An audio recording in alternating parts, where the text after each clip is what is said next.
Hey movie lovers, today we are breaking down the story of Day Shift, which follows a desperate vampire hunter racing against time to protect his family while facing a ruthless vampire queen plotting to take over Los Angeles. The movie begins with a man named Bud Jablonski, who leads an unusual double life. By day, he works as a pool cleaner, but his real job is hunting vampires. This is how he makes a living. Cleaning pools is just a cover for his dangerous line of work. One day, Bud arrives at a house under the pretense of being hired to clean the pool. As he enters the house and starts looking around, an elderly woman appears. Bud quickly covers his shotgun with a pillow and shoots her, throwing her against the wall. To his shock, she gets back up and regenerates her body, revealing that she's a vampire. The vampire attacks Bud, kicking him so hard that he crashes through a wall. Bud gets back on his feet and tries to fight her with a knife, but the old vampire dodges his strikes with incredible speed. She punches Bud in the face, knocking him to the ground. The fight intensifies as the vampire attacks again, but this time, Bud manages to stab her with the knife. However, she pulls it out effortlessly and continues fighting.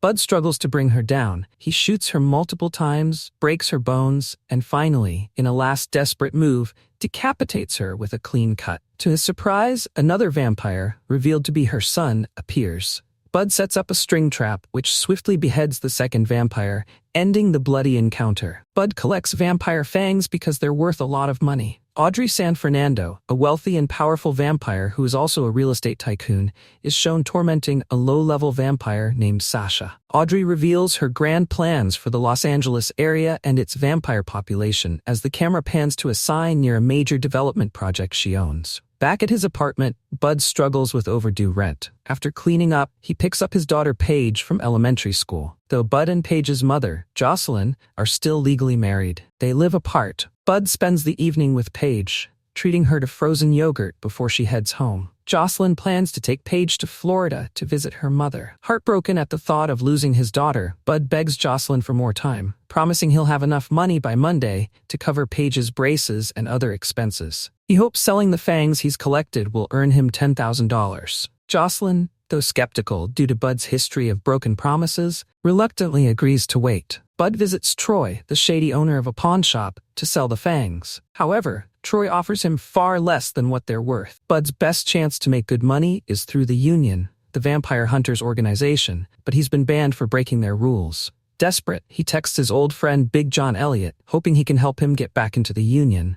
Meanwhile, Audrey warns her business partner about backing out of their deal, threatening him with the same fate as Sasha. She also reveals she's developing a product that will allow vampires to walk in the daylight. Alongside her enforcer Klaus, Audrey tracks down Bud, furious after discovering that he killed two vampires connected to her, including an elderly vampire who was important to her. She vows revenge. Big John helps Bud get into the Union to meet with its director, Ralph Seeger. Seeger is reluctant to let Bud rejoin due to his history of breaking rules, but after persistent pleading, he agrees to put Bud on the lower-paying day shift. This shift is seen as safer but far less lucrative than the more dangerous night shift. In the Union's finance department, Bud collects payment for his fangs, but cashier Seth drastically reduces the payout due to various penalties and fees. Seeger privately instructs Seth to partner with Bud, report any rule violations he commits, and try to get him expelled. Seth reluctantly agrees. Though Seth impresses Bud with his theoretical knowledge about vampires, Bud hides his approval. Meanwhile, Audrey visits Troy, intending to intimidate him. Bud and Seth begin their partnership, with Seth accompanying Bud on vampire hunting jobs. Although Seth is terrified and inexperienced,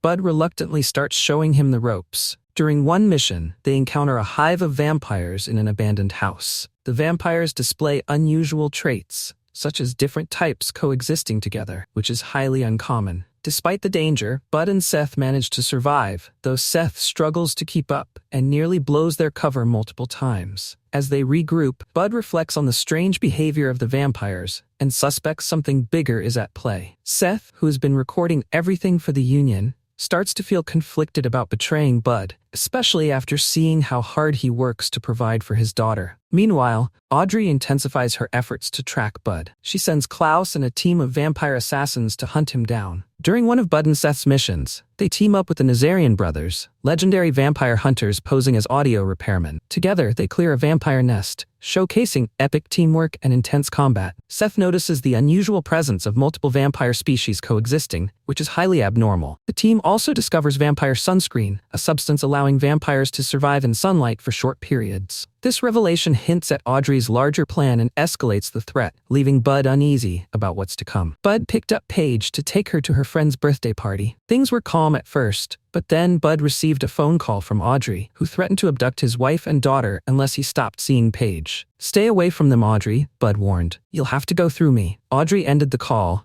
and Bud quickly realized he needed to get Paige to safety. He sped off, but soon a black van began tailing them. As Bud pulled into a parking lot to escape, one of Audrey's thugs rushed at them. In one swift move, Bud cut the man's throat, then raced back to the car. The chase continued with the van close behind, but Bud managed to lose them after a dangerous car chase. He brought Paige home, but to his horror, Audrey and her men were waiting for them. Bud had no choice but to tell his wife Jocelyn the truth. "I'm a vampire hunter," he said. "I've been keeping it from you to protect you." Before Jocelyn could respond, Bud was knocked unconscious. When he woke up, he found himself and Seth, but his daughter and Jocelyn are gone. Seth had been bitten and tried to attack him, but Bud managed to cut off his head. To his surprise, Seth didn't die right away. Heather, a woman who knew Bud's secret, explained that Seth had been turned by a powerful vampire called an uber vampire. She also revealed that Audrey was trying to take over the valley by turning people into vampires and buying up property. Bud, Heather, and Seth fought their way through Audrey's lair, taking down her minions. They were joined by Big John, who helped them with a small pistol. They made their way deeper into the underground complex and discovered a lab where vampires were making sunscreen to survive in the daylight. But then, they were ambushed by more vampires. John was bitten, but he sacrificed himself, blowing up the vampires with an explosive device. Bud continued deeper into the lair and came face to face with Klaus, Audrey's powerful ally. They fought, but Klaus was too strong. Just as it seemed like all was lost, Jocelyn snuck up behind Audrey and tried to stab her with a wooden stake, but it didn't work. Audrey threw Bud across the room and prepared to finish him off. But just then, Bud used his last silver bullet and shot Audrey in the neck, but she catches the bullet with her teeth. As she advanced on him, he triggered a wire trap that decapitated her. With Audrey defeated, Bud successfully rescues Jocelyn and Paige, and together they head back upstairs, where they find Seeger in a visibly distressed state. Just as Seeger begins to list charges against Bud, hoping to have him permanently expelled, Seth steps in to defend his partner. He confidently rebuts every accusation, standing up to Seeger. Furious, Seeger declares that Seth will not be promoted to Carol's position, but Seth boldly announces his decision. He's now a field man and will continue fighting vampires alongside Bud. The movie wraps up with Bud approaching Jocelyn, asking if he can move back into the house with her and Paige. Jocelyn agrees, but only on the condition that Bud gives her honest answers from now on and stops lying. And Jocelyn gives Bud a small peck on the cheek, signaling a hopeful but cautious fresh start. As he makes his way back to the surface, an unexpected twist is revealed. Big John is alive, or perhaps something even worse. He's been turned into a vampire. Please like and subscribe.